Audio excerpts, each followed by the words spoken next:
Praise the lord children, welcome to kingdom Sunday school. మీరందరూ ఎలా ఉన్నారు? బాగున్నారు కదా? మీ అందరికీ యేసుక్రీస్తు పరిశుద్ధ నామములో వందనములు చెల్లిస్తున్నాను. ఇప్పుడు మనం లెసన్ నెంబర్ 10 నేర్చుకోబోతున్నాము. సో ఇది పరిశుద్ధ గ్రంథము, సో ద హోలీ బైబిల్ గురించి మనం నేర్చుకోబోతున్నాం. So it's very very important subject. So అందరూ కూడా శ్రద్ధగా వినాలని కోరుకుంటున్నాను. రెఫరెన్స్ సామ్స్ 119, 1-24, కీర్తనలు 119, 1 నుండి 24 వచనాలు. తర్వాత మెమరీ వర్స్ హెబ్రీయులకు రాసిన పత్రిక 4:12 నుండి 13. Before we get into it, let us pray. Hallelujah, praise the lord. దేవా మీకు స్తోత్రం స్తోత్రం స్తోత్రం రాజా. పరిశుద్ధ తండ్రి మీరే దేవా, మీ కృపలో మమ్మల్ని ఒక్కొక్కరిని భద్రపరిచినందుకే మీకు వందనాలు స్తుతులు స్తోత్రం చెల్లించుకున్నాం తండ్రి. ప్రభా, వింటున్న ప్రతి బిడ్డల్ని మమ్మల్ని అందరినీ కూడా ప్రభా మీరే మీ బలమైన హస్తంకు సమర్పించుకుంటాం నాయన. మీరే కృపని గ్రహించండి, మమ్మల్ని పరిశుద్ధపరచండి. మా ప్రభా నాయన ఆత్మీయ నేత్రాలని తెరవండి. మీ సత్యంని మేము గ్రహించడానికి మీ పరిశుద్ధాత్మ సహాయం మాకు అనుగ్రహించమని నాయన. మీరే ప్రభా అన్నిట్లో మీ కృప చూపించమని నాయన. మీకే మహిమ ఘనత ప్రభావం చెల్లిస్తూ యేసు ప్రభు పరిశుద్ధ నామమున ప్రార్థించి వేడుకుంటున్నాం తండ్రి, ఆమేన్. ఇప్పుడు ఇంతవరకు పోయిన దాంట్లో అంతా కూడా మనం ఏం చదివాము? కాలములు, యుగములు, ఇంకా నిబంధన కదా. ఇదంతా కూడా చాలా ఇంపార్టెంట్ సబ్జెక్ట్స్. ఇది ఇప్పుడు పరిశుద్ధ గ్రంథంలో మనము నేర్చుకోవాల్సింది ఏంటంటే, పరిశుద్ధ గ్రంథము మరి ఎక్కడి నుండి మనకు వచ్చింది, అది అది ఏంటి అది అనేది మనకు ముందుగా తెలియాలి. పరిశుద్ధ గ్రంథం ఏంటంటే దేవుని ఆత్మ ద్వారా అది ప్రేరేపింపబడినదై మరి మనుషుల ద్వారా దేవుడు మనకు పరిశుద్ధుల ద్వారా దేవుడు మనకు అనుగ్రహించిన ఒక గొప్ప బహుమానమై ఉందన్నమాట. అంటే దేవుని వాక్యం అది. దేవుడు మరి వాళ్ళని ప్రేరేపించి వాళ్ళ ద్వారా మరి అనేక విషయాలు మరి మానవ జాతికి కావాల్సింది సమస్తం నుండి దేవుడు మనకు అనుగ్రహించినారు. అది గొప్ప బహుమానమై ఉంది కాబట్టి మనం దాన్ని ఏం చేయాలంటే దాన్ని ప్రేమించాలా, దాన్ని చదవాలా, దాన్ని ధ్యానించాలా, వాటి ప్రకారం మన జీవితాన్ని సమర్పించుకోవాలా. సో ఇప్పుడు మన అందరి చేతిలో మనకు బైబిల్ ఉంది, కానీ దాన్ని ఎంతగా మనము ప్రేమించవలసి ఉంటుందన్నమాట. సో దీంట్లో మనం ముఖ్యంగా చూస్తే పుస్తకాలు అని చూస్తే లోకంలో ఎక్కడ చాలా పుస్తకాలు ఉన్నాయి కదా. డిఫరెంట్ బుక్స్ ఉన్నాయి. సైన్స్ ఉంది, హిస్టరీ గురించి ఉంది, ఇంకా ఆస్ట్రానమీ, అలాంటి డిఫరెంట్ థింగ్స్ ఉన్నాయి. ఇంకా మత సంబంధమైన పుస్తకాలు కూడా చాలా ఉన్నాయి. కానీ ఇవన్నీ ఉన్నాయి, కానీ మరి దేవుణ్ణి మరి ఈ పరిశుద్ధ గ్రంథము ఏంటి, దానికి దీనికి వ్యత్యాసం ఏంటి అని మనం చూస్తే, ఈ లోక ప్రకారంగా ఉన్న సమస్తంని మనం చూస్తే కూడా అదంతా కూడా ఏంటంటే ఈ లోకంకి సంబంధించినదై ఉంటాయి అన్నమాట. సో ఈ లోకంలో మనం ఏ విధంగా జీవించాలి, మరి ఈ లోకంలో మరి ఏమేమి జరిగినాయి అవంతా కూడా చూపిస్తుంది. కానీ నిజంగా ఈ వాక్యంలో మరి దేవుని వాక్యంలో మాత్రమే మనకేం దొరుకుతుందంటే, మరి ఆయన ఏ విధంగా లోకాన్ని సృష్టించాడు, మానవునికి మరి ఒక ఆత్మ అనేది ఉంది, మరి దేవుడు మన పట్ల ఏమి కోరిక కలిగి ఉన్నాడు, ఆ విషయాలంతా మనకు తెలియాలంటే మనకి ఏం దొరుకుతుంది, మనకి ఎక్కడ దొరుకుతుందంటే అది దేవుని వాక్యంలో మాత్రమే దొరుకుతుంది. సో అనేక విషయాలు, ఈవెన్ మత సంబంధం కూడా చాలా బుక్స్ ఉన్నాయి. కానీ అదంతా కూడా ఏంటంటే నువ్వు ఇది చేయాలా, ఇది చేస్తే ఇది బాగుంటుంది అని చెప్పడమే తప్ప అది మనకు నిజంగా మన హృదయంలో నుండి మనకు మార్పు కలిగించేది కాదు అది. సో అలాంటిది బైబిల్ కాదు. బైబిల్ ఏంటంటే మన హృదయంలో అది చాలా పని చేస్తుంది అనమాట. పరివర్తన కలిగించి మనల్ని ఒక నూతన సృష్టిలుగా మనల్ని చేసేది దేవుని వాక్యమై ఉంది. సో ఇంకా బైబిల్లో మనం చూస్తే ఇది మరి అనేకల ద్వారా దేవుడు అది రాయించాడు. అది 1600 years దానికి అయిందనమాట. అంటే ఎప్పటి నుండి 1500 BC, అంటే క్రీస్తు పూర్వము 1500 అప్పటి నుండి ఇంకా 100 AD అంటే ప్రభు శకము 100 వరకు కూడా రాయబడిన ఒక పుస్తకం అన్నమాట. అంటే 1600 yearsలో అది రాయబడింది. ఎంతమంది ద్వారా రాయబడింది అంటే 40 మంది ద్వారా రాయబడింది. దాదాపు 40 మంది ద్వారా రాయబడింది. సో ఆ 40 మంది అంటే వాళ్ళు పరిశుద్ధులు, అంటే దేవుడు ఎన్నుకున్న వాళ్ళ ద్వారా దేవుని ఆత్మ ప్రేరేపణ ద్వారా వాళ్ళు రాసిన పుస్తకాలు అనమాట. సో అది దేవుని వాక్యమై ఉంది, దేవుడు బయలుపరిచిన ఒక వాక్యం. వాళ్ళు సొంత మనసుతో సొంత శక్తితో వాళ్ళు రాయలేదు, కానీ దేవుడు వాళ్ళు కలిగించి ఆ మాటల్ని వాళ్ళ ద్వారా పలికించాడు కాబట్టి ఆ వాక్యాలు మరి దేవుడు మనకు అనుగ్రహించున్నారు. సో ఈ 40 మంది మనం చూస్తే అది వాళ్ళకు ఎన్నో వృత్తి కలిగిన వాళ్ళు అన్నమాట. గొర్రెల కాపరులు ఉన్నారు, కొంతమంది మరి యాజకులు ఉన్నారు, కొంతమంది పెద్ద రాజుల దగ్గర పనిచేసిన వాళ్ళు ఉన్నారు, సో అలాగా వేరే వేరే డిఫరెంట్ దీంట్లో మనం చూస్తే కొంతమంది అసలు చదువు లేని వాళ్ళు కూడా ఉన్నారు, ఇంకా చేపలు పట్టే వాళ్ళు ఉన్నారు, ఇంకా ఫిజిషియన్ అంటే డాక్టర్ కూడా ఉన్నారు దీంట్లో. అట్లా చాలామంది దాంట్లో ఉన్నారనమాట. సో ఇంతమంది ద్వారా డిఫరెంట్ సమయంలో డిఫరెంట్ కాలంలో, మరి అదే కాకుండా ఒకరికి ఒకరు తెలియదు వాళ్ళు ఎవరు అనేది కూడా వాళ్ళకి తెలియదు. అయినప్పటికీ కూడా వాళ్ళ ద్వారా దేవుడు రాయించాడు. దేవుడు మాత్రం వాళ్ళ ద్వారా రాయించాడు అన్నమాట. రాయించడం ద్వారా ఏంటంటే మనం చూడగలిగింది ఏంటంటే అన్నిట్లో ఏంటంటే ఒక్క ఏకత్వంనే కనబడుతుంది అనమాట. అయినప్పటికీ ఇంత దూరం ఉన్నప్పటికీ ఈ 1600 yearsలో మరి అయినప్పటికీ కూడా దేవుని కార్యాలు దాంట్లో మనకి ఏంటంటే ఎంతో సమస్తం ఏకత్వంలో ఉంటుందన్నమాట. వన్నెస్ అనేది కనబడుతుంది, హార్మనీ అనేది ఉందన్నమాట. బైబిల్ అది అనమాట. సో మొదటి బైబిల్లో మొదటి 5 పుస్తకాలు ఎవరు రాశారంటే మోషే ద్వారా రాయబడింది. మోషే ద్వారా. తర్వాత లాస్ట్లో రాయబడింది ఎవరి ద్వారా అంటే యేసు ప్రభు శిష్యుడైన యోహాను ద్వారా రాయబడింది అనమాట. సో టోటల్ అన్ని 66 పుస్తకాలు ఉన్నాయి. పాత నిబంధనలో 39, తర్వాత నూతన నిబంధనలో 27 పుస్తకాలు రాయబడి ఉందన్నమాట. ఇంతమంది రాసినప్పటికి కూడా అది ఏకత్వం ఎందుకు వచ్చింది అందులో అని మనం చూస్తే, బికాస్ అది అంతా కూడా పరిశుద్ధాత్మ ద్వారా రాయబడింది. సో మనుషులు ఎవరైనా ఉండని, కానీ దాని ఆథర్ ఎవరు, దాన్ని రచించిన వాళ్ళు ఎవరు, దానికి చెప్పిన వాళ్ళు ఎవరు, పరిశుద్ధాత్మ దేవుడే. కాబట్టి author is one, real author is only one. So రాసిన వాళ్ళు మాత్రం 40 మంది ఉన్నారనమాట. 40 మంది ద్వారా అది రాయబడింది. 2 Peter 1:20-21 చూద్దాం. Knowing this first, that no prophecy of the scripture is of any private interpretation. For the prophecy came not in old time by the will of man, but holy men of God spake as they were moved by the Holy Ghost. ఒకడు తన ఊహను బట్టి చెప్పుట వలన లేఖనములో ఏ ప్రవచనమును పుట్టదని మొదటే గ్రహించుకొన వలెను. ఏలయనగా ప్రవచనము ఎప్పుడును మనుష్యుని ఇచ్ఛను బట్టి కలగలేదు, కానీ మనుషులు పరిశుద్ధాత్మ వలన ప్రేరేపింపబడిన వారై దేవుని మూలముగా పలికిరి. సో ఇది ఏది కూడా ఏంటంటే it's not a private interpretation. వాళ్ళ సొంత ఇష్టానికి వాళ్ళు చేయలేదు, కానీ దేవుని ఆత్మ ద్వారా వాళ్ళని ప్రేరేపించడం బట్టి వాళ్ళు మూవ్ అయ్యి దాన్ని బట్టి ఆ మాటల్ని దేవుడు మనకు ఇచ్చారు. సో ఎందుకు దేవుడు మరి డైరెక్ట్గా ఎందుకు మనకి ఇచ్చేయలేదు దేవుని వాక్యము? దేవుడు మానవులు ఎందుకు వాడుకున్నారు అని మనం చూస్తే క్లియర్గా మనం చూడొచ్చు. దేవుడు ఫస్ట్ నుండి కూడా దేవుణ్ణి ఇది ఎలాగ ఉంటుందంటే, పద్ధతి ఎలాగ ఉంటుందంటే, దేవుడు మానవుని సృష్టించినప్పుడు దేవుడు ఆయన స్వరూపంలో ఆయన పోలిక చొప్పున సృష్టించిన తర్వాత దేవుడు మానవునికి అధికారం ఇచ్చాడు. ఈ లోకాన్ని, ఈ ప్రపంచాన్ని కూడా ఏలడానికి, ఆయన సృష్టినంతడు ఏలడానికి ఎవరికి ఇచ్చారు అధికారము? మానవునికే ఇచ్చారు. సో అన్నిటినీ మరి ఆయన పేరిచ్చింది, అన్నిటికీ అంత సృష్టికి అన్నిటి కూడా పేరిచ్చింది కూడా ఆయన్నే, జంతువులకి వాటికి అన్నిటికీ. సో ఆ విధంగా మనం చూస్తే దేవుడు మానవుణ్ణి ఎన్నుకున్నారు. సో ఆయన పక్షంగా ఆయన ఏం చేయాలా, ఆయన లోకంని ఎంత కూడా నింపాలి, మరి దేవుని చిత్తం నెరవేర్చాలనే ఉద్దేశంతో ఆయన చేశారు. సో మానవుడు లేకుండా దేవుడు ఏం చేయట్లేదు ఈ భూలోకంలో. సో దేవుడు ఏం చేస్తున్నాడు, మానవుడు మరి దేవుని నుండి దూరం అయిపోయినప్పటికీ కూడా దేవుడు మానవుని ద్వారానే దేవుని వాక్యాన్ని మనకు అనుగ్రహించాడు. ఇది ఎంతో గొప్ప విషయం. సో పైనుండి దేవుడు పడేయలేదు, కానీ దేవుడు ఏం చేశాడు, మానవుని మరి ఆయన్ని మార్చి ఆయన ద్వారా మరి మనకు దేవుని వాక్యాన్ని ఇచ్చాడు. So it is always God and man together. అలాగనే దేవుడు చేయాలని కోరుకున్నాడు అనమాట. ఇట్ ఈస్ హిస్ విల్ అనమాట. అలాగా ఉంది. ఆయన ప్రేరేపణ ద్వారా మరి దేవుని వాక్యాన్ని దేవుడు మనకు అనుగ్రహించినట్టు మనుషుల ద్వారా రాయబడింది. సో ఇక్కడ మనం చూస్తే దేవుని వాక్యము ఎలాంటిది, దేవుని వాక్యం ద్వారా ఎలాంటి థింగ్స్ ఏ విధంగా దేవుడు బయలుపరుచుకున్నాడు అనే విషయాన్ని మనం చూడొచ్చు. ఒకటి ఏంటంటే, మొదటిగా it's a prophetic book. Prophetic book అంటే ప్రవచనములు మనకు దేవుని వాక్యంలో ఉన్నదన్నమాట. అన్ని ప్రవచనాలు అంటే రాబోయే విషయాల గురించి అంత కూడా రాయబడింది. సో రాబోయే విషయాలు దేని గురించి రాయబడింది అని చూస్తే, ప్రపంచం గురించి, అంటే సృష్టి గురించి, మానవుణ్ణి క్రియేషన్, మానవుణ్ణి ఎలాగ దేవుడు సృష్టించాడు అవంతా కూడా దేవుడు మనకు తెలియపరిచినాడు. దేవుడు తెలియపరచకుంటే మనకు తెలియదు.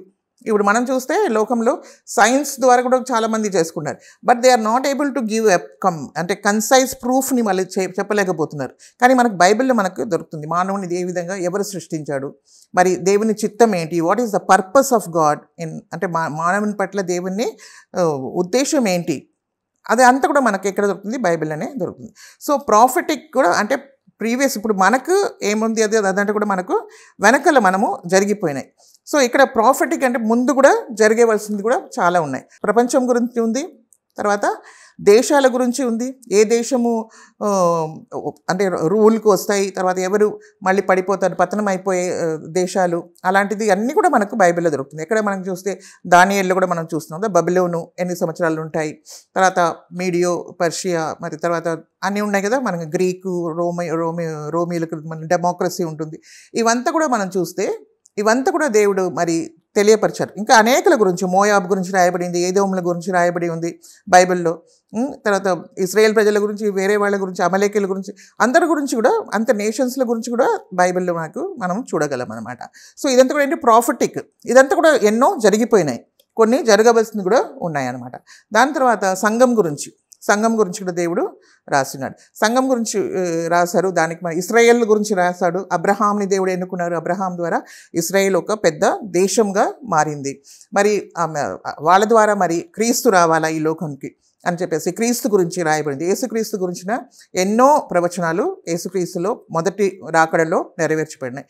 ఇంకా యేసుక్రీస్తులో ఇంకా నెరవేర్చబడవలసిన ప్రవచనాలు చాలా ఉన్నాయి. అవి ఇంకా రాబోయే దినాల్లో అవుతాయి అనేది కూడా మనకు తెలుసు.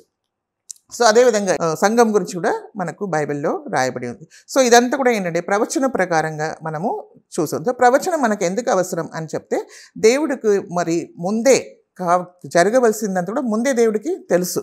ఇంకా ఆయననే జరిగిస్తాడు. నిజమైన దేవుడు, ఇశ్రాయేలు దేవుడైన యెహోవాయే మరి యేసుక్రీస్తు ద్వారా మనకు తెలియపరిచాడు. ఆయనకు సొంత కుమారుడైన క్రీస్తుని ఈ లోకానికి పంపించాడు. అదంతా కూడా మనకు బైబిల్లో మనకు చాలా క్లియర్గా మనకు ఉంది. కాబట్టి మనం ఏం చేయాలంటే దేవుని వాక్యాన్ని మనం చదివితే మనకేం జరుగుతుందంటే, దేవుని వాక్యం చదవడం ద్వారా మనకి ఏం దొరుకుతుంది, విశ్వాసం అనేది కలుగుతుంది అనమాట. ఇంకా మనకు మనల్ని గైడ్ చేస్తుంది అనమాట అన్ని విషయాలు.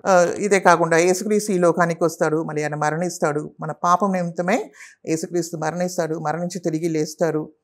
మనం పాపం నుండి విడుదల పొందాలంటే యేసుక్రీస్తు రక్తం చిందింపబడకపోతే మనకు పాపక్షమాపణ లేదు అనే విషయాలంతా కూడా మనకు దేవుని వాక్యంలో ఉంది. అదే కాకుండా మరి యేసుప్రభు మరణించి తిరిగి లేచిన తర్వాత మళ్ళీ ఏమవుతుంది, ఈ సువార్త అందరికీ ప్రకటింపబడాలి.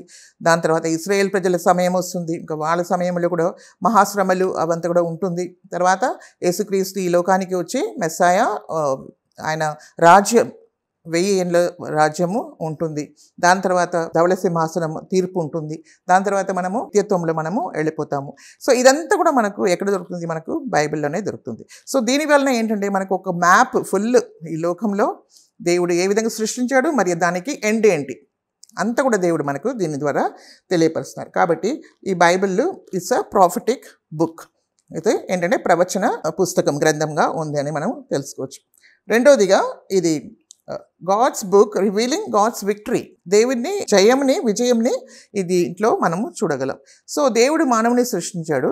ఆయన పట్ల దేవునికి చాలా గొప్ప ఉద్దేశం ఉంది.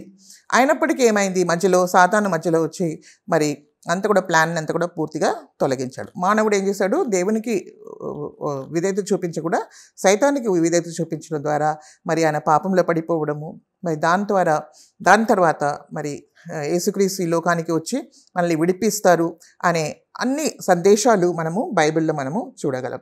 సో ఇదంతా కూడా బైబిల్లో రాయబడి ఉంది, ముందే రాయబడి ఉంది. కాబట్టి దాని ప్రకారమే క్రీస్తు వచ్చారు, దాని ప్రకారమే యేసుక్రీస్తు మరణించారు, దాని ప్రకారమే దేవుడు మానవునికి రక్షణ ఇచ్చారు. సో ఇది ఏంటంటే మానవుని రక్షణ గురించిన ఒక వాక్యము ఇక్కడ మనము చూడగలం. సో అది ఏ విధంగా లాస్ట్లో ultimate victory is the Lord's. లాస్ట్లో విక్టరీ ఎవరిది, దేవునిది అనేది మనము చూడగలం. సో మూడవదిగా మనం చూస్తే మన జీవితం పైన ప్రభావం చూపించే ఒక పుస్తకం అనమాట. ఒక మానవ జీవితం పైన ప్రభావం చూపించే ఒక పుస్తకము బైబిల్. ఎన్నో బుక్స్ ఉన్నాయి కదా ఈ లోకంలో. నేను చెప్పినట్టు ముందు అన్ని బుక్స్ కూడా మనం చదువుకుంటున్నాం, అది చేసుకున్నాం. ఈ లోకంలో ఏదో ఒక జాబ్ దొరుకుతుంది, మనం లైవ్లీహుడ్ కొరకు మనం ఏదో పని చేసుకుంటాం, అంతవరకే. కానీ మన ఆత్మ గురించిన విషయం ఎవరు చెప్తారు మనకు? మన ఆత్మ గురించిన విషయము మనకు బైబిల్లో దొరుకుతుందన్నమాట. సో దేవుని వాక్యాన్ని మనం అంగీకరించినప్పుడు ఏమవుతుందంటే మన జీవితంలో ఒక గొప్ప మార్పు అనేది కలుగుతుంది. సో ఒక పాపిని పరిశుద్ధుడిగా చేయగలిగిన శక్తి దేవుని వాక్యంలో ఉందన్నమాట. సో మనకు ఎలాంటి పరిస్థితి ఉన్నప్పటికీ కూడా దేవుడు మనల్ని విడిపించి మనల్ని రక్షిస్తాడు అనే నమ్మకము మనకు దేవుని వాక్యంలో రాయబడి ఉంది. సో ఏ విధమైన అంటే ఎంతో ఘోరమైన నరహంతకులు, మరి విభచారులు, ఇంకా తాగబోతులు, వీళ్ళందరూ కూడా ఇలాంటి వాళ్ళ పాపులు, ఘోరమైన పాపులు కూడా ప్రభుని అంగీకరించినప్పుడు వాళ్ళు పరిశుద్ధులైపోయారు, పవిత్రులైపోయారు. ఒక గొప్ప సాక్షులుగా ఎంతోమంది ఇప్పుడు కూడా మనకు చూడవచ్చు అనమాట. సో మన జీవితంలో కూడా మనము చూడవచ్చు. మనం కూడా ఎంతో పాపలుగా ఉన్నప్పుడు మనల్ని కూడా దేవుడు ఎంతో రక్షించాడు. ఆయన మీద విశ్వాసం ఉంచినప్పుడు మన జీవితం ఎంతో గొప్ప మార్పు చెందింది. We are the personal witnesses for that అనమాట. సో అట్లా విధంగా దేవుడు ఇట్స్ కీపింగ్ ఆన్, దేవుడు కార్యం చేస్తూనే ఉన్నాడు. సో ఇది ఒక వాక్యము, దేవుని వాక్యము ఒక సమయానికి అయిపోయింది అనేది కాదు. ఇట్స్ అ కంటిన్యూస్గా అది జరుగుతూ ఉంటుంది. Because God's word is eternal, నిత్యత్వంలో అది ఉంటుంది. కాబట్టి మన జీవితంలో మనల్ని, మన పాపలైన మనల్ని, పడిపోయిన వాళ్ళు మనల్ని నిత్య జీవానికి నడిపించే దేవుని వాక్యమై ఉంది. కాబట్టి అది ఎంతో మన జీవితాన్ని మార్పు కలిగిస్తుంది. అందుకనే మనం ఏం చేయాలా, దేవుని వాక్యాన్ని మీద మనం ఎక్కువ శ్రద్ధ పెట్టి మరి బైబిల్ చదవాలా, ప్రార్థన చేసుకోవాలా, దేవుణ్ణి మనం హృదయంలో అంగీకరించాలి. బైబిల్కి అనేక పేర్లు కూడా మనకు ఉందన్నమాట. అంటే అనేక సిమ్లీస్ టైప్లో మనకి ఏంటంటే బైబిల్ ఒక సుత్తి లాంటిది. అంటే దేవుని చేతిలో ఒక బలమైన, ఒక శక్తిగల ఒక పనిముట్టు అనమాట అది. సో దేవుడు ఏం చేస్తాడు, దేవుని వాక్యంతో మరి ఎంతో కఠిన హృదయాల్ని కూడా దేవుడు దాన్ని వెరగొట్టగలడు అనమాట. సో హ్యామర్ ఎలాంటిదంటే ఎప్పుడైతే మనము దేవుని చిత్తానికి మనం లోబడతామో దేవుడు ఆ సుత్తెతో ఏం చేస్తాడు, మనల్ని కొట్టినప్పుడు మనము విరిగిపోయి దేవునికి సమర్పించుకుంటే మనకేం జరుగుతుంది, మనకెంతో గొప్ప ఆశీర్వాదము కలుగుతుంది అనమాట. అదే కాకుండా దేవుని వాక్యము చూస్తే మనకు దారిలో పోయే వాళ్ళకి, ఇప్పుడు మనం సెయిలర్స్ అంటారు కదా, నావికుడు ఉన్నాడు కదా, నావికుడికి ఏం కావాలి, వాళ్ళకి ఒక దిక్కు చూపించే ఒక ఇన్స్ట్రుమెంట్ ఉంటుంది, కంపాస్ అంటాం కదా. ఆ కంపాస్ ఏ సైడ్లో వెళ్ళాలా, ఎక్కడ వెళ్ళాలా అనేది వాళ్ళకి తెలియదు. లేకుంటే ఒక పెద్ద సీ ఉండొచ్చు, పెద్ద సముద్రంలో వాళ్ళు పోతూ ఉంటారు. వెళ్తున్నప్పుడు వాళ్ళకి ఎటు సైడ్ తిరగాలో వాళ్ళకు తెలీదు. అలా ఉన్నప్పుడు వాళ్ళు ఎటువైపు తిరగాల మరి అని చూసినప్పుడు వాళ్ళు దిక్కు చూపించడానికి ఒకరు కావాలా. సో దేవుని వాక్యం మనకు దిక్కు చూపిస్తుంది అనమాట.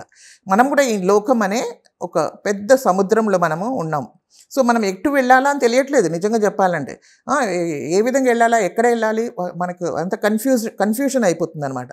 సో మధ్యలో అక్కడ సముద్రంలో కింద ఏమవుతుందంటే కొన్ని పెద్ద పెద్ద రాక్స్ ఉంటాయి, బండలు. సో అది ఇది బోటు వెళ్తూ ఉంటే ఆ బండలకు కొట్టుకొని కూడా ఎంతో షిప్రేక్ అయిపోతుంది అనమాట. సో ఆ విధంగా దేవుడు మనకు చూపిస్తాడు, ఇట్లా మీరు వెళితే మీరు ఇట్లా పడిపోతారు, మీరు ఆ దారి వెళ్లకుండా మీరు సరైన దారిలో వెళ్ళండి అని చెప్పేసి దారి కూడా దేవుడు చూపిస్తాడు అనమాట. సో అలాంటి మరి దాని కొరకు కూడా దేవుడు మనకు దేవుని వాక్యాన్ని ఇచ్చాడనమాట. సో అదేవిధంగా ఇంకొకటి దేవుని వాక్యము అద్దం లాంటిది. యాకోబు 1:23 చూద్దాము. ఎవడైనను వాక్యమును వినువాడై ఉండి దాని ప్రకారము ప్రవర్తింపని వాడైతే వాడు అద్దములో తన సహజ ముఖమును చూచుకొను మనుష్యుని పోలి ఉన్నాడు. వాడు తన్ను చూచుకొని అవతలికి పోయి తానెట్టివాడో వెంటనే మరచిపోవును కదా. స్వాతంత్రము నిచ్చు సంపూర్ణమైన నియమములో తేరి చూచి నిలకడగా ఉండువాడెవడో వాడు విని మరచువాడు కాక క్రియను చేయువాడై ఉండి తన క్రియలో ధన్యుడగును. దేవుని వాక్యం ఏంటంటే మనము డ్రెస్అప్ చేసుకొని మనం ఏం చేస్తాము, మనం సరిగా ఉన్నామా లేదా అని చూసుకుంటాం కదా. తలదూకోవడం ఎలాగుంది, కరెక్ట్ ఉందా లేదా అలాంటి తర్వాత మనం చూసుకుంటాం. ఏదైనా సరిగా లేదంటే మనం ఏం చేసుకున్నా సరి చేసుకుంటాం. సో దేవుని వాక్యం కూడా అలాంటిది అనమాట. సో ఇదంతా కూడా మనకు ఎక్స్టర్నల్ థింగ్స్, బయట బాహ్యంగా ఉన్నవి మనం చూసుకోవచ్చు, దేంట్లో ఒక అద్దంలో చూసుకోవచ్చు. మరి మన అంతరంగము, మరి మన ఆత్మ ఉంది కదా, మన ఆత్మకు అద్దం ఏంటి అంటే దేవుని వాక్యమే దానికి అద్దం అనమాట. సో దేవుని వాక్యంలో మనల్ని మనము చూసుకోవాలా. మరి ఎక్కడ ఉన్నాము అంటే దేవుడు ఎంతో పరిశుద్ధుడు, మనమేమో పాపులం. మరి ఆయన వాక్యం మనం నిలబడినప్పుడు మనం ఎలాగుంటున్నాము, ప్రభా మరి మేము ఇలాగున్నాం కదా అనేది మనకు తెలుస్తుంది అనమాట. మరి ఇంత పాపంతో మేము, ఇంత శాపంతో మేము ఉన్నాము, ఇంత అపవిత్రత మాలో ఉంది. మరి మీరైతే పరిశుద్ధులు, మరి ఇలాగ మీ వాక్యం చెప్తుంది, మరి మీ వలే మేము మారాలి అనేది మేము చూసుకొని మరి మేము పాపులం ప్రభువా మమ్మల్ని క్షమించు అని చెప్పేసి మనం ఏం చేస్తామో దేవుని దగ్గర ప్రార్థన చేసుకోగలుగుతాం. సో దేవుని వాక్యం ఏంటంటే ఒక అద్దం లాంటిది. సో ఇట్ షోస్ మనం ఎలాంటి వాళ్ళం అనేది మనకు తెలియపరుస్తుంది. అంటే మనం పాపులం అనేది దేవుడు మనకు చూపిస్తుంది. ఇక దేవుడు పరిశుద్ధుడు. మరి అంతే మాత్రం కాదు, చూపించడమే కాదు, కానీ దేవుడు చేస్తున్నాడు, మరి మనం ఏ విధంగా ఆయన ఏ విధంగా పరిశుద్ధంగా ఉన్నాడో అదేవిధంగా మనం కూడా పరిశుద్ధులు అవ్వాలా. అంటే మనం ఏం చేయాలా అంటే దేవుడిని మనం విశ్వసించి మన పాపం నుండి పశ్చాత్తాపడి ప్రభుని అంగీకరించాలా అనే విషయాలంతా కూడా మనకు దేవుని వాక్యంలో రాయబడి ఉంది. అదే కాకుండా మన జీవితంలో వ్యక్తిగతంలో కూడా మన దేవుడు మనకు నడిపించే దేవుడై ఉన్నాడు అనమాట. మనము ఎలాంటి భయము భీతి ఉన్నప్పుడు దేవుడు ఏమంటాడు, నువ్వు భయపడకు, నేను నీతో ఉన్నాను, నేను నడిపిస్తాను అని దేవుని వాక్యము సెలవిస్తుంది. సో దేవుని వాక్యము మరి మనకు ఆయన వాగ్దానాలని పట్టుకొని మనము ముందుకు వెళ్ళగలుగుతున్నాం అనమాట. సో అన్ని విషయాల్లో మనం చూస్తే దేవుని వాక్యం వలె ఇంకా వేరే ఏది కూడా మనకి ఈ లోకంలో దొరకదనమాట. ఇంకా సామ్స్ 119, 105లో కూడా మనం చూడొచ్చు, నీ వాక్యము నా పాదములకు దీపమును నా త్రోవకు వెలుగునై ఉన్నది, నీ న్యాయ విధులను నేను అనుసరించదనని నేను ప్రమాణము చేసి ఉన్నాను, నా మాట నెరవేర్చదను. ఇది ఆయన వాక్యం ఏంటి, పాదములకు దీపము నా త్రోవకు వెలుగై ఉన్నది అనేది మనము చూడదు. సో మన మార్గంలో మరి మనం ఈ లోకంలో మనం జన్మించినప్పటి నుండి మనం లాస్ట్ వరకు కూడా మనం ఏ మార్గంలో మనం నడవాలనేది దేవుడు మనకు చూపిస్తున్నాడు. సో దాని ప్రకారం మనం గైడ్ అయి దాని ప్రకారం మనం నడిస్తే మనకు ఎలాంటి అన్ని మన ప్రాబ్లమ్స్ మీద మనకు జయం దొరుకుతూ పోతుందన్నమాట. సో ప్రాబ్లమ్స్ ఉండనేదని కాదు, సమస్యలు ఉండవని కాదు, కానీ సమస్య మీద మనకు జయం దొరుకుతుంది. జయం దొరికితే మనము ముందుకు సాగిపోతాం. దేవుని చూసుకొని మనం ముందుకు సాగడానికి దేవుని వాక్యం మన పాదములకు దీపము, మనం తొవ్వకు ఏమైంది, వెలుగై ఉంది అని మనము చూస్తున్నాం. సో దేవుని వాక్యం ఏంటి, మన జీవితంలో చాలా గొప్ప పరివర్తనని మరి కలిగిస్తుంది. ఇంకా అదే కాకుండా అది చాలా ప్రభావితంని కలిగిస్తుంది అన్నమాట. సో నాలుగోదిగా మనం చూస్తే దేవుని వాక్యము పరిశుద్ధ గ్రంథం, it is called holy book. So దీంట్లో మనం చూస్తే బైబిల్లో మనం చదివితే ఏ పుస్తకంలో మనం చూడము ఒక మనిషి పాపి, ఎంతో ఘోరమైన పాపి అనే విషయాల్ని వేరే పుస్తకాల్లో మనం చూడం. ఎంతో మత సంబంధమైన పుస్తకాల్లో కూడా చూడం మనం. అక్కడ సమస్యకు వాళ్ళకి ఏం లేదు, పరిష్కారం లేదు. ఈ విషయంలో వాళ్ళకి పరిష్కారం లేదు కాబట్టి దాన్ని కవర్ చేసి పెట్టేస్తారు. వాళ్ళ పాపులు, ఆ గొప్ప పాపము అది అనేది వాళ్ళు చెప్పరనమాట. సో ఈ లోకంలో అనేక విధమైన అంటే ఐడియాలజీస్తో అనేక విధమైన డాక్ట్రిన్స్ని మనం చూడగలం, బోధలు మనం చూడగలం అన్నమాట డిఫరెంట్ రిలీజియన్స్లో. మరి నిజంగా మన పాపం నుండి మళ్ళీ తొలగించి మళ్ళీ పరిశుద్ధపరిచి మరి దేవుని వలె మార్చే విధానం ఏంటి అనేది మనం చూస్తే అది మనకు పరిశుద్ధ గ్రంథంలో మాత్రమే దొరుకుతుంది. దేవుడు మరి పరిశుద్ధుడు, ఇంకా ఆయన ఎంత మాత్రం కూడా పాపంని ఓర్చుకోలేడు. అట్లాంటి గుణాదృశ్యం కలిగిన వాడు దేవుడు అన్నమాట. సో కాబట్టి మనల్ని పాపం నుండి విడిపించాలని దేవుడు కోరుకుంటున్నాడు, మనం నశించాలని దేవుడు కోరుకోవట్లేదు. అంటే దేవుడు ప్రేమామయుడు అని మనం చెప్పవచ్చు. ఇంకా అది కాకుండా దేవుడు ప్రేమామయుడు, మరి ఆయన పరిశుద్ధుడు కూడా. మరి అందుకనే దేవుడు ఏం చేశాడు, దేవుడు తన కుమారుని ఈ లోకానికి పంపించి మరి మన శిక్షకు తప్పకుండా ఏం జరగాలి, మన పాపానికి తప్పకుండా శిక్ష ఇవ్వాలి. కాబట్టి పాపానికి శిక్ష ఇవ్వకపోతే ఆయన పరిశుద్ధుడు కాదు. కాబట్టి యేసుక్రీస్తు మీద ఆ పాప శిక్షని వేసేసి మనకు పాపక్షమాపణని దేవుడు అనుగ్రహించాడు. యేసుక్రీస్తు మళ్ళీ తిరిగి లేచారు కాబట్టి మనం కూడా క్రీస్తుతో పాటు తిరిగి ఆయన విశ్వసించేవాళ్ళు ఆయనతో పాటు మళ్ళీ తిరిగి ఆయనతో పాటు మనం కూడా ఆత్మీయంగా లేస్తున్నాం అనమాట. కాబట్టి మన ఆత్మలో మనకు జీవం వస్తుంది వెంటనే.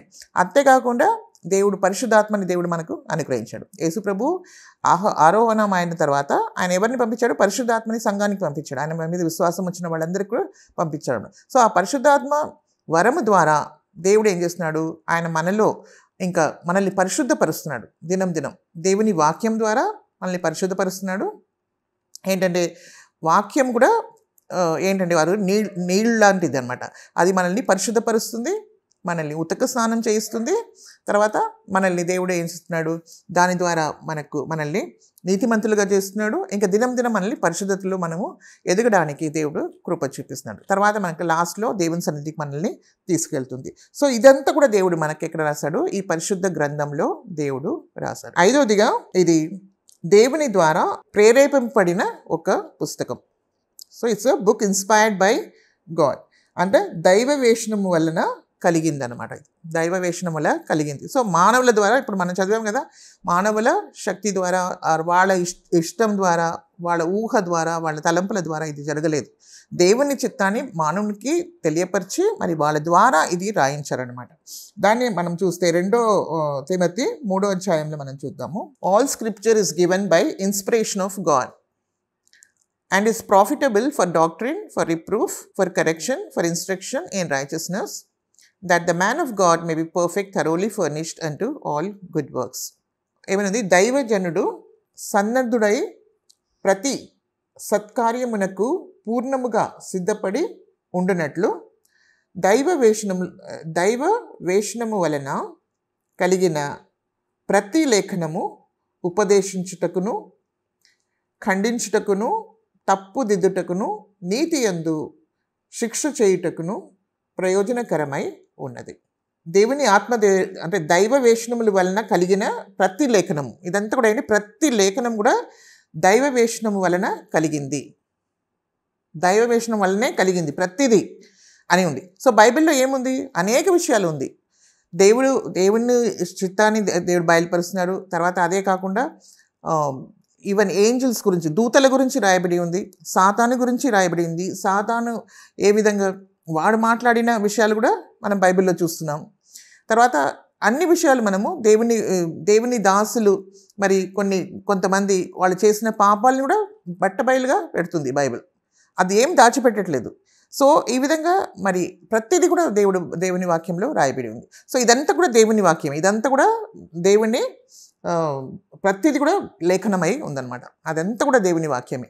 కాబట్టి దేవుడు నోటితో చెప్పిందే కాకుండా వేరే వాళ్ళు ఏ విధంగా ప్రవర్తించారు అది కూడా మనకు దేవుడు బయలుపరిచాడు. దేంట్లో? దేవుని వాక్యంలో బయలుపరిచిన అంతా కూడా it's all inspired by God అనమాట. సో కొన్ని పుస్తకాలు మనం చూస్తే ఇంకా దేవుడి పేరు కూడా లేదు అక్కడ. ఏంటి? ఎస్తర్ పుస్తకము, మరి పరమగీతంలో మనం చూస్తే దేవుడు అని పేరు లేదు, కానీ ఇంకా దేవుని కార్యాలు అక్కడ జరిగినట్టు మనం చూడగలం. ఎస్తర్ ద్వారా కూడా దేవుడు ఏ విధంగా యూదుల్ని రక్షించాడు.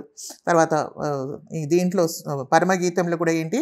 అది యేసుక్రీస్తుకును సంఘంకును ఉన్న ఒక రిలేషన్షిప్ గురించి కూడా అది రాయబడి ఉందన్నమాట. సో ఈ విధంగా ఉన్నప్పటికీ కూడా దేవుని పేరు లేకపోయినప్పటికీ కూడా అది ఎక్కడ ఉంది? అది దేవుని గ్రంథంలో ఒక పార్ట్గా ఉందన్నమాట. సో దాని ద్వారా మనం ఎన్నో ఆ విషయాలు మనము తెలుసుకోగలం. So it's a very mystery అనమాట. అది దేవుడు మనకి ఇచ్చిన ఒక గొప్ప బహుమానమై ఉందన్నమాట దేవుని వాక్యం.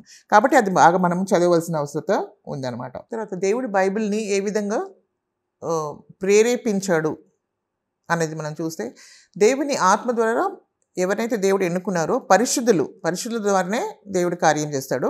సో పరిశుద్ధుల ద్వారా దేవుడు ఏం చేస్తాడు? వాళ్ళని ప్రేరేపించి వాళ్ళ వ్యక్తిత్వంని ఆయన అణిచివేయలేదు. వాళ్ళు మనుషులే వాళ్ళ శరీరంలో ఉన్న వాళ్ళ అవయవాల్ని దేవుడు వాడుకున్నాడు. వాడుకొని మరి నిజమైన ఏ వాక్యం ద్వారా, ఏ మాట ద్వారా చెప్పాలో అది కూడా దేవుడు వాళ్ళని ఏం చేశాడంటే అది కూడా ప్రేరేపించాడు అనమాట. కానీ ఇట్స్ నాట్ దట్ వాళ్ళని పుష్ చేసి రాయలేదు, కానీ వాళ్ళలో ఏంటంటే వాళ్ళు ఫోర్స్ఫుల్గా వాళ్ళ పట్ల ఇది చేయలేదు, కానీ వాళ్ళని వాడుకొని ఆయన వాక్యాన్ని వాళ్ళకి బయలుపరుస్తూ అది వాళ్ళకు ఇవ్వబడింది అనమాట. సో ఆ విధంగా వాళ్ళ వ్యక్తిత్వం ఎంత మాత్రం కూడా ఏమవ్వలేదు, అది అణిచివేయబడలేదు. కానీ వాళ్ళని దేవుడు వాడుకొని మరి వాళ్ళ ద్వారా దేవుడు కార్యం, ఎందుకంటే దేవుడు సృష్టించిందే మానవుని ఎందుకొరకు? ఆయన ద్వారా దేవుడు కార్యం చేయాలని కోరుకున్నాడు. సో అందునిమిత్తమై దేవుడు అనేకుల్ని వాడుకొని మరి దేవుని వాక్యం, అది ఇన్స్పిరేషన్ అంటారు, దేవుని ఆత్మ ప్రేరేపణ ద్వారా వాళ్ళు రాశారు. సో అందుకనే మనకేంటంటే ఆ వాక్యంలో ఒక స్పెషల్ శక్తి ఉందన్నమాట. శక్తి ఉంది, జీవం ఉంది. ఎందుకంటే దేవుని వాక్యం, అది దేవుని నోట్ల నుండి వచ్చిన వాక్యం కాబట్టి మనుషులకు అది ఏమిస్తుంది? అది వెలుగుస్తుంది, అది జీవం ఇస్తుంది, మనకు రక్షణ ఇస్తుంది. మనకు ఏ విషయం మనకు అవసరమో అది అన్నిటి కూడా అది మనకు చేస్తుంది అనమాట. కాబట్టి మనం చూస్తే అందుకనే దాంట్లో సత్యవాక్యై ఉంది, అది పరిశుద్ధ వాక్యమై ఉన్నదనమాట. సో ఆ విధంగా మనము దేవుని అందునిమిత్తం అంటే దేవుడు మరి దేవుని ఆత్మ ద్వారా రాయబడి ఉంది కాబట్టి దానికి మనం ఏమి ఇవ్వాలా? స్పెషల్ ఒక ప్లేస్ని దేవుని వాక్యానికి మనం జీవితంలో మనం ఇవ్వాలి. సో మనం ఏం చేయాలా? మనం దేవుని వాక్యాన్ని దినం దినం చదవాలి. అది చాలా ఇంపార్టెంట్ అనమాట. ఇప్పుడు మీరందరూ ఉన్నారు కదా, మీరందరూ యవనస్తులై ఉన్నారు. సో ఇప్పుడే మీరు ఏం చేయాలంటే దేవుని వాక్యాన్ని చదవడము, మరి దేవుడు నాతో ఏం మాట్లాడాలని కోరుకున్నాడు. ఎందుకంటే జీవం గల వాక్యం అది. సో అది జస్ట్ వేరే బుక్స్ లాగా కాదు, అది ఏదో ఇట్లా వినేసి చెవితో విడిచిపెట్టేది కాదు. కానీ మన హృదయంలో మనం దాన్ని అంగీకరించి, మరి దాన్ని ఏం చేయాలా? దాన్ని అంగీకరించి మన జీవితంలో దాన్ని పాటించాలా. పాటించడానికి దేవునికి మనం ఏం చేయాలా? సమర్పించుకోవాలి. సో ఈ నూతన నిబంధనకు వచ్చినప్పుడు చాలా అది ఏంటంటే అది శక్తిగా మన జీవితంలో కార్యం చేస్తుందన్నమాట. సో దేవుడు ఏంటి, ఇది చేయమని చెప్పడమే కాదు, కానీ అది చేయడానికి శక్తి కూడా ఇస్తున్నాడు. ఎలాగ ఇస్తున్నాడు? ఆత్మ ద్వారానే దేవుడు మనకు ఆ శక్తిని కూడా ఇస్తున్నారు అనమాట. సో ఈ విధంగా ఈ బుక్ ఏంటంటే, ఈ పుస్తకము ఇది దేవుని ఆత్మ ద్వారా ప్రేరేపింపబడిన ఒక పుస్తకము. తర్వాత ఆరోదిగా మనం చూస్తే దేవుడు it's a sovereign book. Sovereign అంటే ఒక అథారిటేటివ్ బుక్, అధికారం కలిగిన ఒక పుస్తకము. మరి మనం చెప్తున్నాం కదా, ఈ లోకంలో అన్నిటికన్నా ఒక హై ప్లేస్ దేవుని వాక్యానికి ఉందన్నమాట. దేవుని నామంలో కూడా దేవుని వాక్యానికి అంత పెద్ద ఒక స్థలంని దేవుడు ఇచ్చాడు. అన్నిటికన్నా ఒక ఉత్తమమైన ఒక స్థలాన్ని దానికి ఇచ్చారనమాట. మనం చెప్పొచ్చు, ఇప్పుడు మనకి భారతదేశం ఉంది కదా, భారతదేశానికి ఏంటి పెద్ద, దేనివల్ల ఈ భారతదేశం రూల్ చేయాలి చెప్పాలంటే కాన్స్టిట్యూషన్ కదా, రాజ్యాంగం అంటారు కదా, రాజ్యాంగం, the constitution of India. So ఆ కాన్స్టిట్యూషన్ ఇండియా ప్రకారమే అందరూ కూడా పనిచేయాలి. వెదర్ ప్రైమ్ మినిస్టర్ ఉండని, ఆయన ప్రెసిడెంట్ ఉండని, ఎవరైనా ఉండని, ఆ కాన్స్టిట్యూషన్కి దాటి వెళ్ళడానికి వీల్లేదు. అప్పుడు అలాగ వెళితే they are also responsible for that. అందుకని అదేవిధంగా దేవుని రాజ్యంలో, మరి దేవుని విషయంలో మరి ఏది పెద్ద హయ్యెస్ట్ అథారిటీ ఏంటి అని చెప్తే దేవుని వాక్యమే.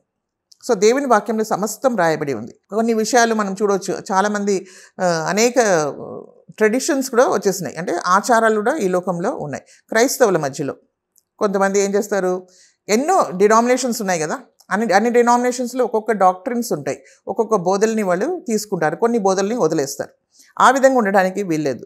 సో మరి వాళ్ళు అట్లాగా చేస్తున్నారు కదా, వాళ్ళు కూడా క్రైస్తవులే కదా, మనం కూడా వాళ్ళలాగా చేయొచ్చు కదా అని మనం అనుకుంటాం. కానీ అది కాదు, మన మోడల్ అది కాదు.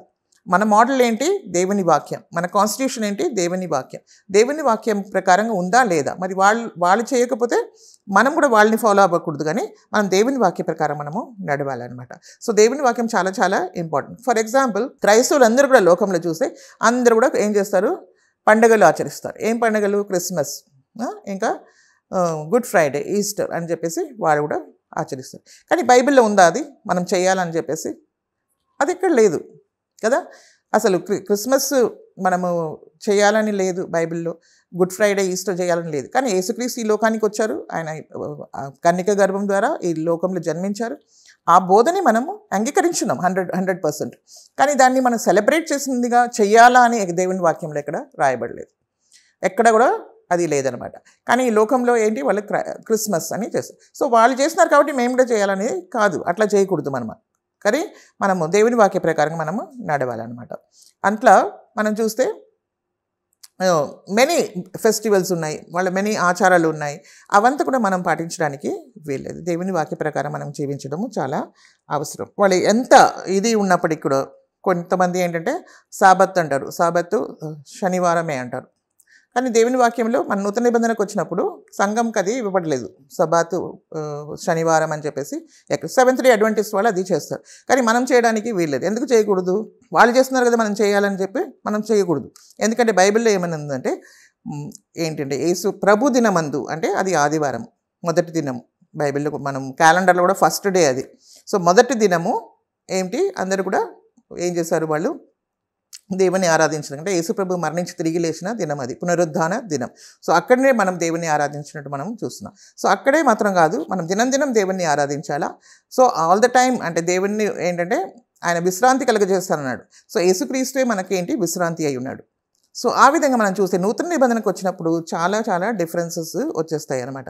కాబట్టి మనం సంఘం కాలంలో ఉన్నాం కాబట్టి మనము నూతన నిబంధనలో మనకు రాయబడిన ఈ విషయాలు మాత్రమే కాకుండా మరి ఆత్మ ద్వారా మనకు ఇవ్వబడిన పాత నిబంధనలు కూడా ఇవ్వబడింది కూడా మనం పాటించాలా. కానీ ఆ ట్రెడిషన్స్ వాళ్ళకు ఏదైతే ఇశ్రాయేల్ ప్రజలకు ఇవ్వబడిందో అది మనము సర్మోనియల్ లా అలాంటిదంతా కూడా మనకు ఏమీ అవసరం లేదు. సో నూతన నిబంధనలో మనకు ఇంకా ఇంకా పరిశుద్ధంగా ఉంటుంది ఇంకా మనం చూస్తే, ఎందుకంటే దేవుని పరిశుద్ధాత్మ మనకు దేవుడు ఇచ్చారనమాట. పాత నిబంధనల్లో కొంచెం డిఫరెన్స్ ఉంది, దాంట్లో పరిశుద్ధాత్మ రావడము మళ్ళీ వెళ్ళిపోవడము. కానీ నూతన నిబంధనలో పరిశుద్ధాత్మ దేవుడు మనకు అనుగ్రహించినాడు.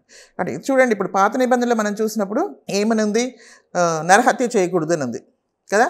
నూతన నిబంధనలో వచ్చినప్పుడు యేసుప్రభు ఏమన్నారు, నీ సహోదరుణ్ణి నువ్వు ద్వేషిస్తే ఆత్మీయంగా మనం వాళ్ళని నరహత్య చేసినట్టే. ఇంకా ఒక స్త్రీని అంటే పాత నిబంధనలో ఏముంది, వ్యభిచారం చేస్తే అది పాపం అని ఉంది. కానీ నూతన నిబంధనలో చూస్తే ఒక స్త్రీని ఒక చెడ్డ దృష్టితో చూసావంటే నువ్వు హృదయంలో నువ్వు వ్యభిచారం చేసినట్టు ఆ వ్యక్తితో. అంటే ఇంకా ఎంత పరిశుద్ధంగా ఉండాలా ఈ నూతన నిబంధన వచ్చేసరికి. This is a greater holiness. ఎందుకంటే దేవుడు మనకు పరిశుద్ధాత్మని మనల్లోనే ఇచ్చి మనం దాన్ని జయించడానికి దేవుడు మనకు శక్తి ఇస్తున్నాడు అనమాట.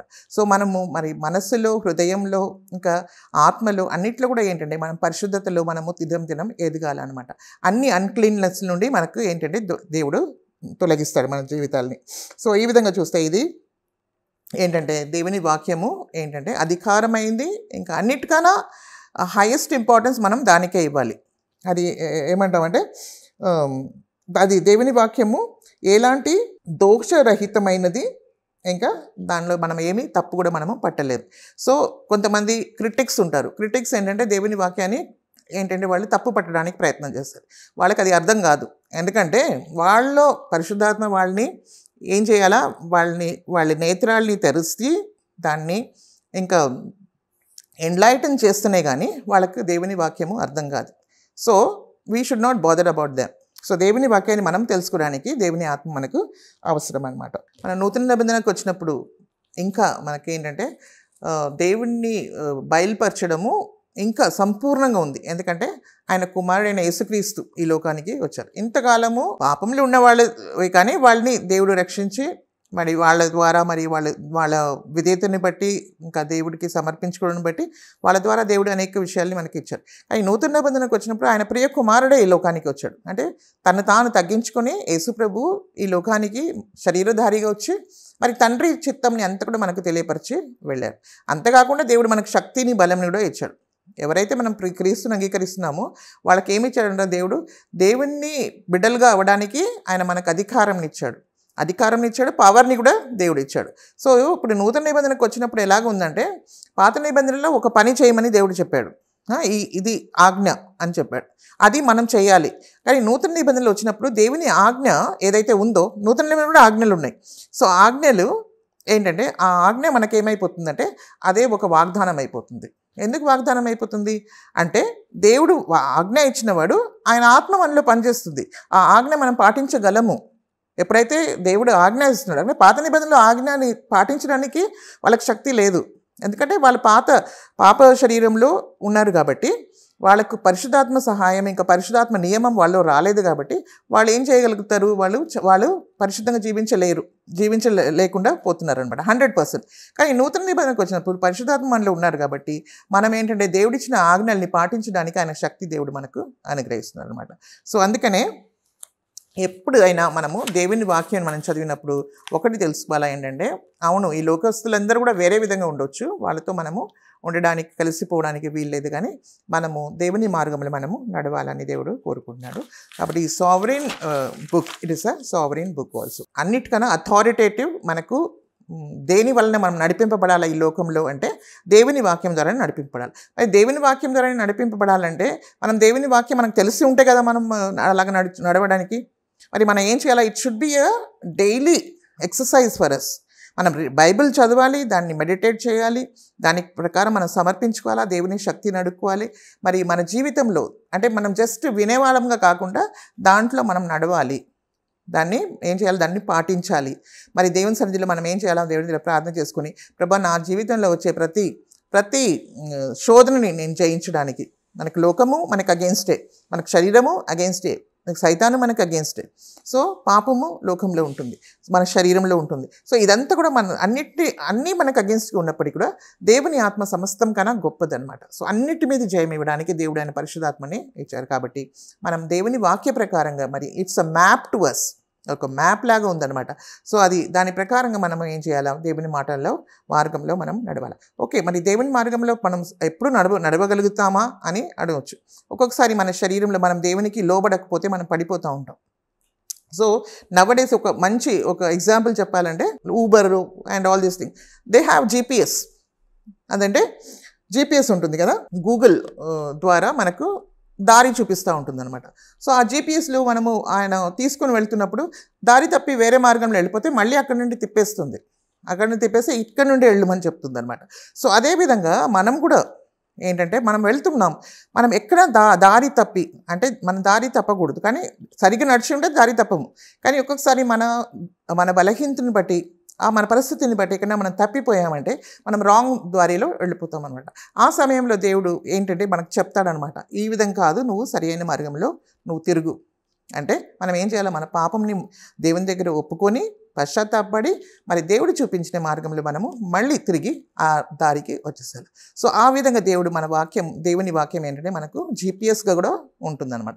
సో ఆ విధంగా మనం నడిస్తే మనము తప్పకుండా చక్కగా మనము దేవుని సన్నిధికి మనం వెళ్ళడానికి వీలు ఉంటుందన్నమాట. బైబిల్ ఏంటంటే అనేక పేర్లు ఇవ్వబడింది. బైబిల్కి ఏమేమి పేర్లు రాయబడింది అని మనము చూస్తాం.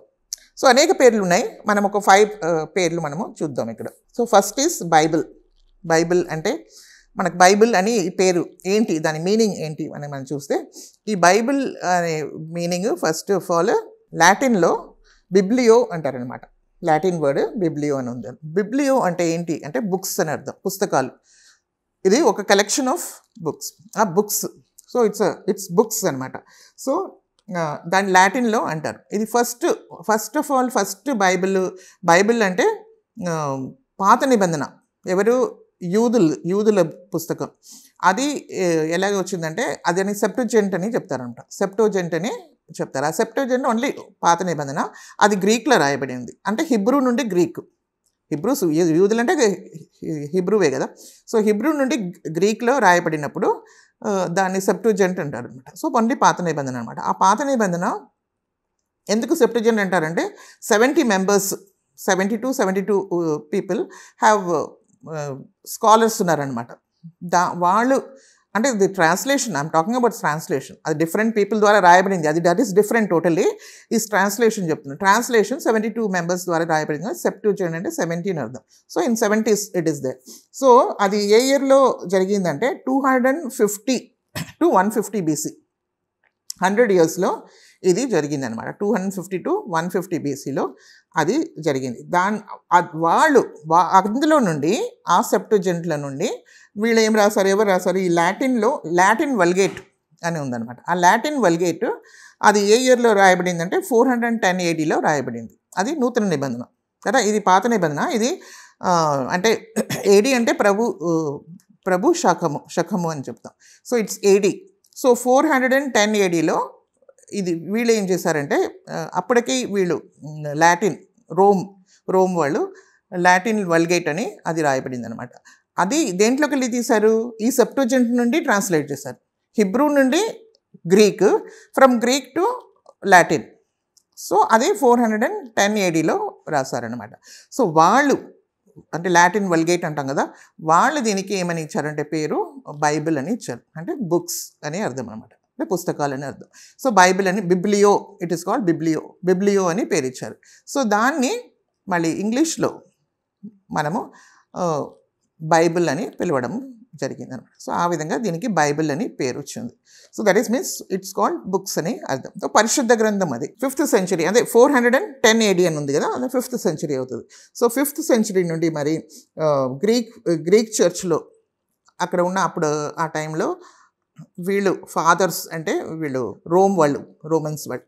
సో వాళ్ళు బైబిల్, ఈ బైబిల్కి అంటే పాత నిబంధన కొత్త నిబంధన అంతా కలిపి దాన్ని బైబిల్ అని పిలిచారు. బిబ్లియా అని పిలిచారు. దాంట్లో ఇంగ్లీష్లో దాన్ని ట్రాన్స్లిటరేట్ చేస్తే దాన్ని బైబిల్ అని చెప్పబడుతుంది అనమాట. రెండోదిగా బైబిల్ని దేవుని వాక్యం అని కూడా చెప్పొచ్చు. ఎక్కడ ఉందంటే మనకు యేసు ప్రభు మరి శోధింపబడినారు ఈ లోకానికి వచ్చినప్పుడు. శోధింపబడినప్పుడు సాతాను యేసు ప్రభు దగ్గర వచ్చి రాళ్ళని రొట్టెగా చేయమని చెప్పిందనమాట. అప్పుడు నువ్వు దేవుని కుమారుడు అయితే ఈ రాళ్లను రొట్టెగా చేయి అని చెప్తుంది. కానీ యేసు ప్రభు ఏమన్నారు, మానవుడు రొట్టె వల్లనే కాదు కానీ దేవుని నోటి ద్వారా వచ్చే ప్రతి మాటని బట్టి కూడా ఆయన జీవించును అని చెప్పాడు. అది లూకా 4వ అధ్యాయము 4వ వచనంలో మనం చూస్తున్నాం. So man shall not, it is return అని వ్రాయబడి ఉంది అని ఉంది. It is return that man shall not live by bread alone but by every word of God. దేవుని నోటిని వచ్చే ప్రతి మాట ద్వారా కూడా మానవుడు జీవిస్తాడు. అంటే దేవుని వాక్యం ఏంటి? దేవుని నోట్ల నుండి వచ్చే వాక్యం అన్నమాట. అది Bible. అపోస్తలుల 6:2. Then the 12 called the multitude of the disciples unto them and said, It is not reason that we should leave the word of God and serve tables. అప్పుడు 12 అపోస్తలులు తమ యొద్దకు శిష్యుల సమూహమును పిలిచి, మేము దేవుని వాక్యము బోధించుట మాని ఆహారము పెట్టుట యుక్తము కాదు అని చెప్పారు. అంటే దేవుని వాక్యం అని రాయబడి ఉంటుంది. So the Bible is called the దేవుని వాక్యం అని కూడా చెప్పవచ్చు అనమాట. మూడవదిగా అది స్క్రిప్చర్స్, అదేంటంటే దేవుని లేఖనాలు అని కూడా మనం చెప్పవచ్చు. సో మత్తయి 22:29 అందుకు యేసు, లేఖనములు కానీ దేవుని శక్తి కానీ ఎరుగక మీరు పొరబడుచున్నారు అని చెప్పారు. అంటే ఇక్కడ యేసుప్రభు ఏమన్నారు? దేవుని వాక్యాన్ని లేఖనము అని చెప్పారు. So it is called scripture అని మనము చూడవచ్చు. అదేవిధంగా అది మనకు అనేక వాక్యాలు ఉన్నాయన్నమాట దానికి. లూకా 24:32. సో దేవుని వాక్యాన్ని ఏమన్నారు? లేఖనము. So it is authoritative word. So క్రైస్తవులకి అంటే క్రీస్తుని వెంబడించే వాళ్ళకి ఇది ఒక అధికారపూర్వకమైన లేఖనము. It's scriptures for Christians. So given by God himself. So దీనికి విలువ ఏంటి అనేది మనం తెలుసుకోవాలి. బైబిల్ని మనం పక్కన ఇలాగ పడేయడం కాదు, అది మనం ఏంటి మన హృదయంలో దాచిపెట్టుకోవాలి. అది దినం చదవాలా, దాని ప్రకారం మనం జీవించాలి, దాని కొరకు మనం సమయము కేటాయించాలి. బైబిల్ చదవకుండా వదలొద్దు, ఒక్క రోజు కూడా వెళ్ళకూడదు. ఒక్క రోజైనా మనం తినకుండా ఉండగలుగుతున్నామా? మనం దినం తింటున్నాం కదా. అదేవిధంగా దినం మనం ఏం చేయాలి? దేవుని వాక్యాన్ని మనము చదవడమే కాదు, దాన్ని ధ్యానిస్తూ దేవుని సన్నిధిలో ప్రార్థన చేయాలి. ఏ ఆత్మ ద్వారా దేవుని వాక్యం రాయబడి ఉందో అదే ఆత్మ ద్వారానే మనకు ఏం తెలుస్తుంది? దేవుని వాక్యం ఏంటో దాని అర్థం మనకు తెలుస్తుంది.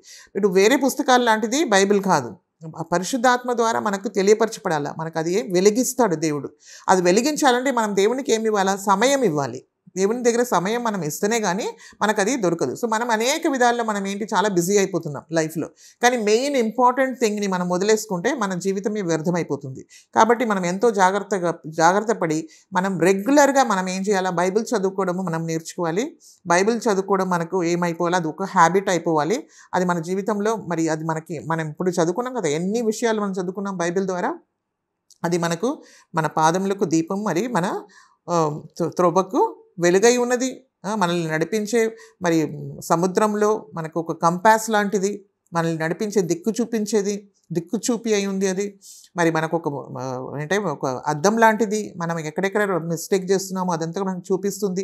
మనం ఏ విధంగా జీవించాలో అనేది మనకు తెలియపరుస్తుంది. సో అన్ని విషయాలు మనం ఇప్పుడు చదువుకున్నాం. సో ఇంత దీంట్లో ఉన్నప్పుడు దీన్ని మనం ఎంత మాత్రం కూడా ఏం చేయకూడదు, మనం ఎంత మాత్రం కూడా నెగ్లెక్ట్ చేయడానికి వీల్లేదు. దాన్ని మనం పక్కన పెట్టేసి మరి సండే మాత్రం తీసి మరి అక్కడ చెప్పే వాక్యాన్ని మాత్రం వినేసి మళ్ళీ మన ఇష్టానికి మనం నడుచుకొని పోతే దాని ద్వారా మనకు దొరికేది ఏమీ లేదు. సో ఎప్పుడైనా ఎవరైతే వాక్యం వినేవాళ్ళు ధన్యులు కాదు, వాక్యం విని దాని ప్రకారం నడిచే వాళ్ళే ధన్యులు అంటున్నారు. సో ఆ విధంగా మనం మన జీవితాన్ని మార్చుకోవాలి. మన జీవితాన్ని మార్చుకోవాలంటే దేవుని పరిశుద్ధాత్మ మనకి ఇచ్చాడు. మరి ఆ విధంగా మనం నడవగలము. కానీ ఒక మారుమనసు పొంది రక్షణ పొందిన వారు మాత్రమే అలాగా నడవగలం. లేకుంటే మనం పైన మాత్రమే జీవించగలం. మరి మారుమనసు పొంది తిరిగి జన్మించకపోతే దేవుని రాజ్యాన్ని మనం చూడలేము, దేవుని రాజ్యంలో మనం ప్రవేశించలేము. సో ఇక్కడ అందరం మనం వాక్యం వింటున్నాం. వాక్యం వినే ప్రతి వాళ్ళు కూడా మనం ఏం చేయాలా? దేవుని వాక్యాన్ని మనం అంగీకరించి మరి దాని ప్రకారం మనం జీవించాలి. అంటే దేవుని వాక్యాన్ని మనం ధ్యానించాలా. దేవుడు వేరే వాళ్ళ ద్వారా మరి దేవుని సేవకుల ద్వారా మనకు తెలియపరుస్తాడు. దానికి మనం దేవునికి మనం ఏం చేయాలి, మనము దేవునికి సమర్పించుకోవాలి. సో ఈ విధంగా మనం చూస్తే దేవుని వాక్యము చాలా చాలా ఇంపార్టెంట్. కాబట్టి వాక్యం చదవడం ద్వారా మనకి ఏం దొరుకుతుందంట, విశ్వాసం వస్తుందంట. So it's so very important. వాక్యము వినడం ద్వారా మనకేం దొరుకుతుంది, విశ్వాసము వస్తుంది. సో ఇందుకనే మనం ఏంటంటే మన వాక్యము చదవాలి, మన వాక్యంని వినాలి, మన జీవితాన్ని మనం సమర్పించుకోవాలి.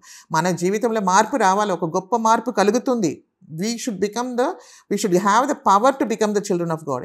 ఎప్పుడైతే మనం ప్రభువుని అంగీకరించి మనం రక్షణ పొందుతామో అనేది ఇదంతా కూడా మనం చూడగలం. సో ఇంకా మనము అది లేఖనం గురించి చెప్పినప్పుడు అపోస్తల కార్యం 8:32 కూడా అదే విషయము మీరు చదవండి, మీకు దొరుకుతుంది. అది గలతీయులకు రాసిన పత్రిక 3:22 కూడా మనము చూడగలం.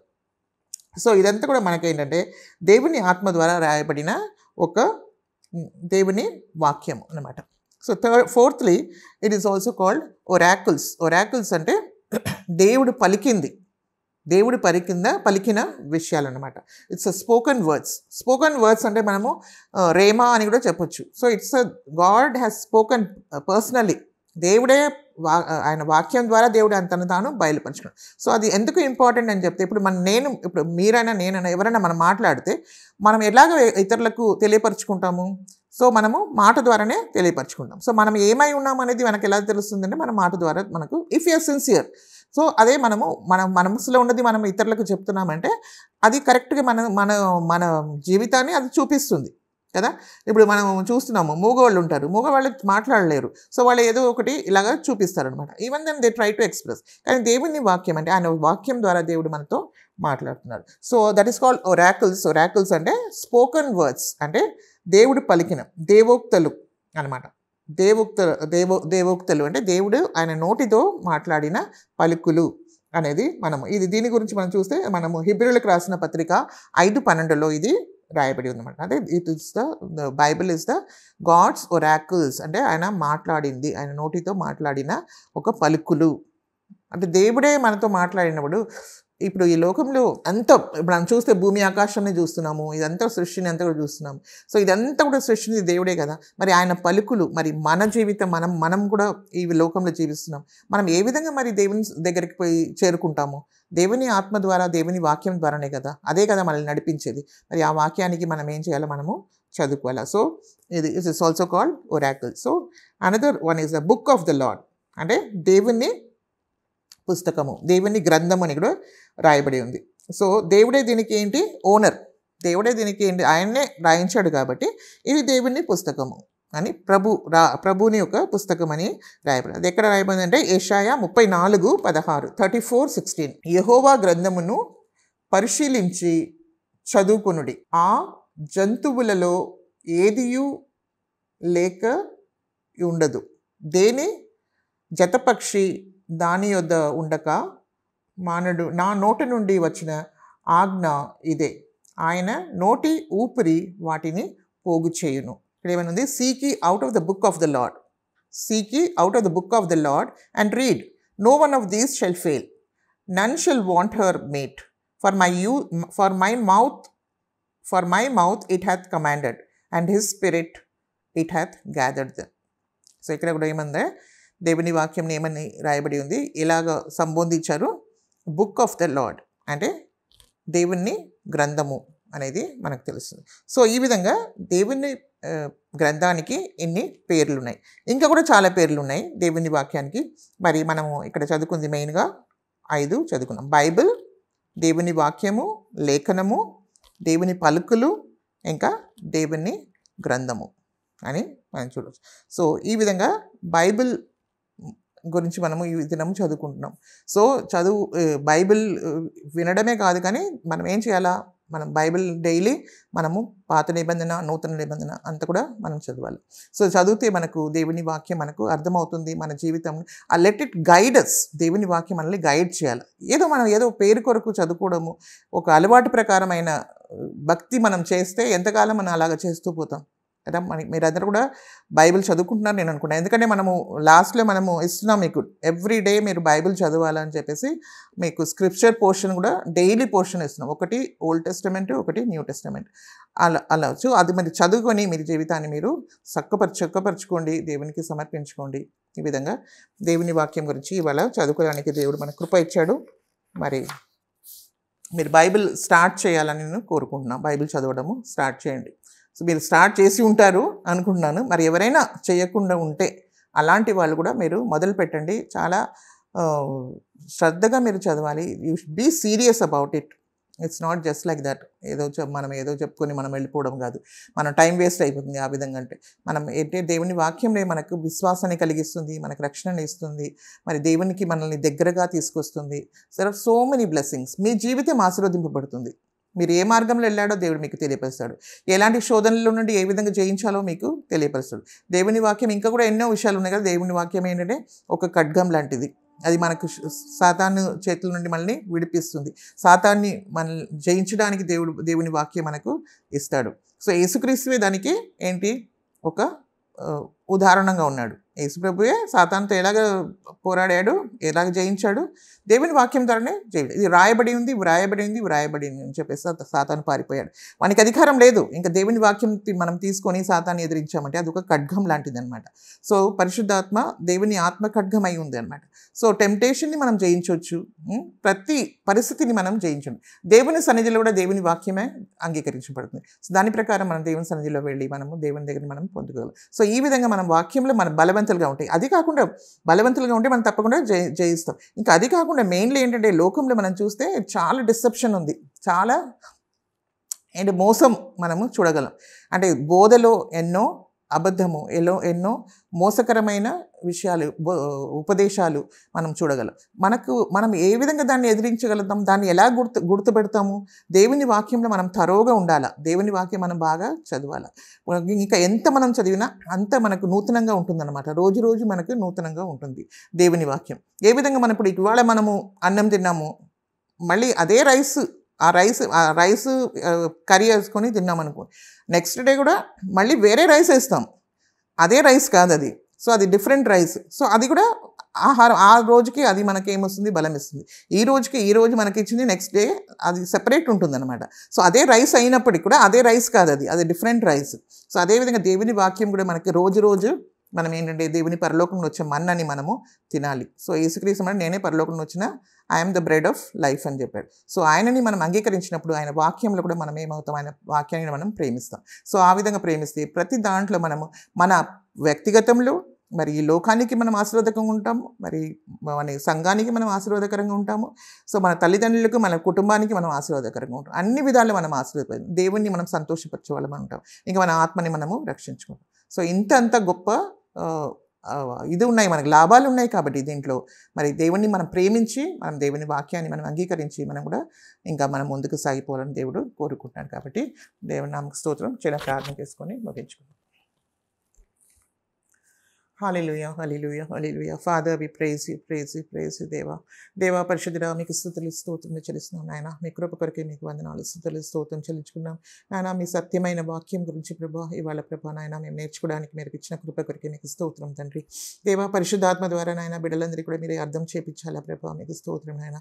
మీరు ప్రభా ఒక్కొక్క హృదయాల్ని మీరు తెరవండి ప్రభా నాయన. ఈ సత్యాన్ని అంగీకరించి ప్రభా నాయన వాళ్ళు ఒక్కొక్కరు ప్రభా మీ వాళ్ళ జీవితాలని మీకు సమర్పించుకొని ప్రభా నాయన మీ వాక్యంని ప్రభా దినం చదివి ప్రభా దానిలో నుండి ప్రభా నాయన అనేక విషయాలు తెలుసుకోవడానికి, ఇంకా నేర్చుకోవడానికి ప్రభా నాయన వాళ్ళ జీవితంలో ప్రభా నాయన దాన్ని ప్రభా అవలంబించడానికి ప్రభా మీ కృప దయచేయండి ప్రభా. ఒక్కొక్క బిడ్డల్ని మీరు దీవించండి. చిన్నవాళ్ళని, పెద్దవాళ్ళని, ప్రతి వాళ్ళు కూడా ప్రభా ఆశీర్వదింపడానికి, మీ వాక్యంలో ఎదగడానికి, మీలో ప్రభా దినం ప్రభా ఫలభరితంగా ఉండగలగడానికి మీ కృప దయచేయమేనైనా. మీకే మహిమ ఘనత ప్రభావం చెల్లిస్తూ, మీకే స్తుతులు స్తోత్రం చెల్లిస్తూ యేసు ప్రభు పరిశుద్ధ నామములో ప్రార్థించి వేడుకుంటున్నాం తండ్రి. ఆమేన్.